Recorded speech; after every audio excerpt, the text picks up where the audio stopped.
உங்களுக்கு எப்ப என்ன உதவி வேணும்னாலும் நீங்க தயங்காம என்ன கால் பண்ணலாம், என்கிட்ட பேசலாம். செக்ரட்டரி, அவங்களுக்கு நம்பர் கொடுத்துருங்க. Okay madam. சரி, ஒரு போட்டோ எடுத்துக்கலாமா? ஆட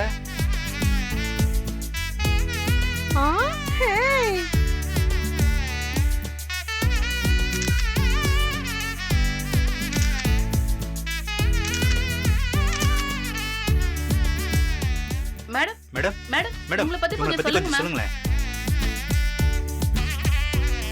எல்லாருக்கும் வணக்கம். பாட்டி டேய், இப்ப எதுக்குடா டிவி போடுற? என்ன விஷயம்? பாட்டி டிவில அம்மா வராங்க பாட்டி. யாரு? பாக்கியாவா? ஆ, அவ எதுக்கு டிவில வரா? பாட்டி நியூஸ்ல வராங்க பாட்டி. ஒரு நிமிஷம். ஐயோ, மறுபடியும் ஏதாவது பிரச்சனையா? இதுக்குதான் நான் ஐயோ, ஆரம்பத்திலேயே பாட்டி, சொன்னேன். அதெல்லாம் ஒண்ணு இல்ல பாட்டி, அவசரப்படாதீங்க.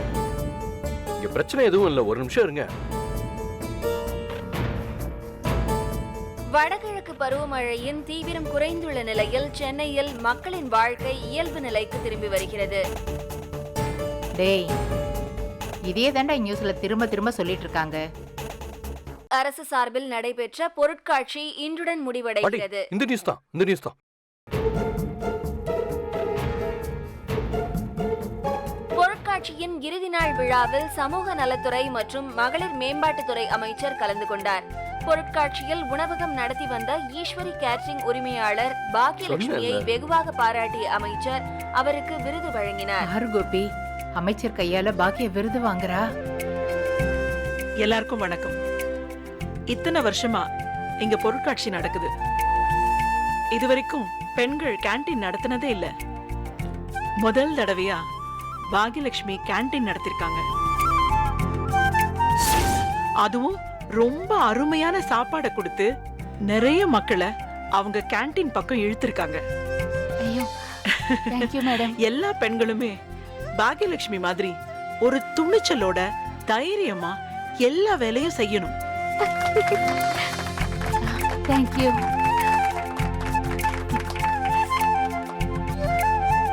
டேய், அவார்டு எல்லாம் கொடுக்கறாங்கன்னு சொல்லவே இல்ல பாரு.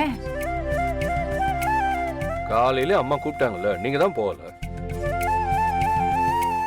பாக்கியலட்சுமியை வெகுவாக பாராட்டிய அமைச்சர் சாதிக்க துடிக்கும் பெண்கள் அனைவருக்கும் முன்னுதாரணமாக பாக்கியலட்சுமி திகழ்வதாக பாராட்டினார்.